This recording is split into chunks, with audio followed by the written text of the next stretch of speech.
हाँ जी दोस्तों, सबसे छोटा और सबसे सिंपल तरीका होता है वोट करने का शो ऑफ हैंड। आपने बचपन में भी देखा होगा, जब आप क्लास के अंदर होते थे, जब कोई सवाल पूछा जाता था तो कहा जाता था भैया कितने लोगों को इनका आंसर पता है। कुछ लोग हाथ उठाते थे, कुछ लोग नहीं उठाते थे, तो बहुत इजी तरीका होता था, इजीली काउंट कर लिया जाता था। अच्छा जी 10 लोगों ने हाथ उठाया, दैट मींस ये इसके फेवर में, जिसको इसके बारे में नॉलेज है, बाकी लोग नहीं उठा रहे मतलब उसके बारे में नॉलेज नहीं है, या फिर वो फेवर में नहीं है। इस तरीके से उसको ट्रीट किया जा सकता है। तो वो सिंपल तरीका होता है, लेकिन ये भी इसके अंदर फैक्टर है कि जब 1000 लोग सपोज बैठे हों तो आप हाथ नहीं गिन सकते हर किसी के, और उसके अंदर अगर गिन भी लेते हो तो उसके अंदर गलती होने के चांसेस बहुत ज्यादा रहते हैं। ये आपने देखा होगा कि जब भी क्लासरूम भी बड़ी हुआ करती थी तो वहां पे अगर कोई हाथ उठाया करते थे तो टीचर लोग अप्रोक्सीमेट बता देते थे कि लगभग 40% क्लास जो है वो फेवर में है, लगभग 50% 60% क्लास जो है वो फेवर में। इस तरीके से डिसीजन होता था, बट वो एग्जैक्ट हो इसके चांसेस बहुत कम हो जाते हैं जैसे ही आपका क्राउड बढ़ता जाता है। ठीक है, तो ऐसी सेम टू सेम यहां एक्ट के ऊपर भी एप्लीकेबिलिटी है कि शो ऑफ हैंड के थ्रू वोट किया जा सकता है, नो डाउट। जबकि प्राइमरी तरीका यही होता है। प्राइमरी तरीका जो है, सबसे स्टार्टिंग बिगिनिंग में अगर किसी चीज के ऊपर भी चर्चा होगी,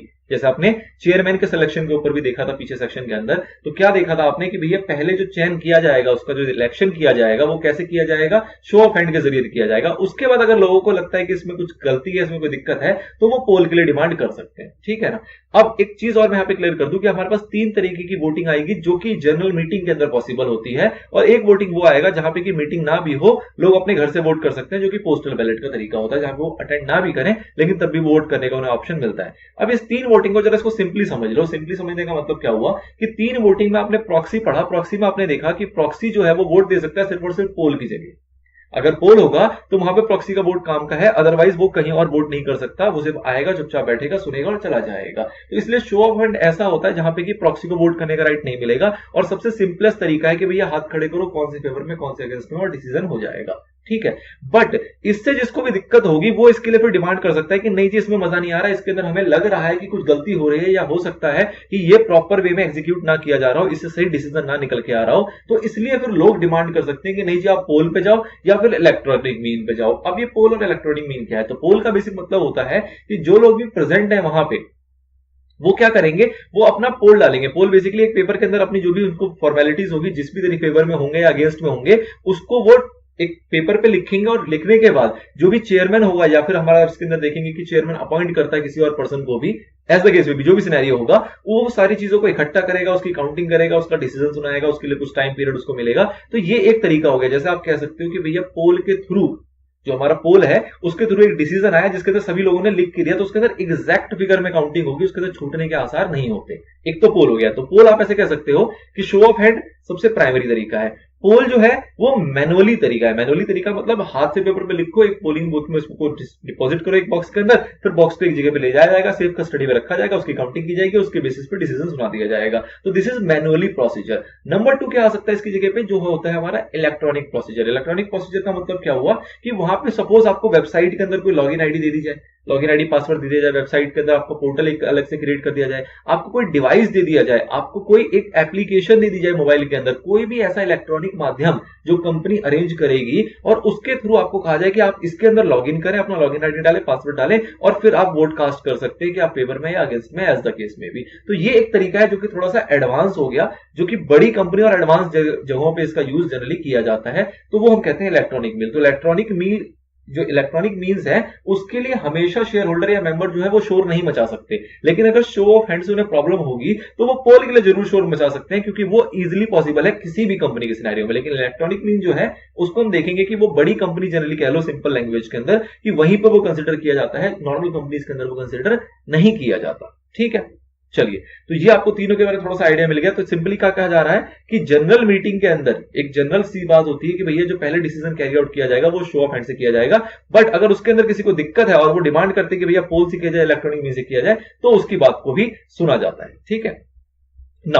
अब हम फिलहाल बात कर रहे हैं शो ऑफ हैंड की। तो शो ऑफ हैंड के अंदर बेसिकली क्या होगा कि शो ऑफ हैंड किया जाएगा, उसके बेसिस पे जो चेयरमैन होगा, जिसको भी इलेक्ट किया गया as a chairman of a meeting, वो देखेगा कि भैया कितने लोग फेवर में, कितने लोग अगेंस्ट है, और वो फाइनल डिक्लेरेशन दे देगा। और डिक्लेरेशन जो होगा उसको वो बुक करेगा। कहां पे बुक करेगा? हमारे मिनट्स के अंदर। मिनट्स क्या होती है? जिसके अंदर मीटिंग की समरी लिखी जाती है, और उसके ऊपर उसको रिकॉर्ड करेगा कि कितने लोग इसके फेवर में और कितने लोग इसके अगेंस्ट में है। और वो जो मिनट होता है वही अपने आप में क्या होता है, कंक्लूसिव एविडेंस होता है कि हाँ जी रिजोल्यूशन पास हुआ था, इतने लोग फेवर में थे, इतने लोग ऐसे अगेंस्ट थे। तो उसका प्रॉपर एक एविडेंस की तरह काम करता है जो भी हमारा मिनट बुक होता है, जो कि मेंटेन किया जाता है किसके द्वारा? चेयरमैन के द्वारा। ठीक है, फिर ये स्पेसिफाइड आईएफएससी पब्लिक कंपनी वाला जो है वो सेम है कि भैया इनके ऊपर ऑप्शन है कि वो उनके आर्टिकल में अगर होगा ऑप्शन, उन्होंने इसको यूज किया होगा तो ले सकते हैं, अदरवाइज वो इसको ना भी कंसीडर करें।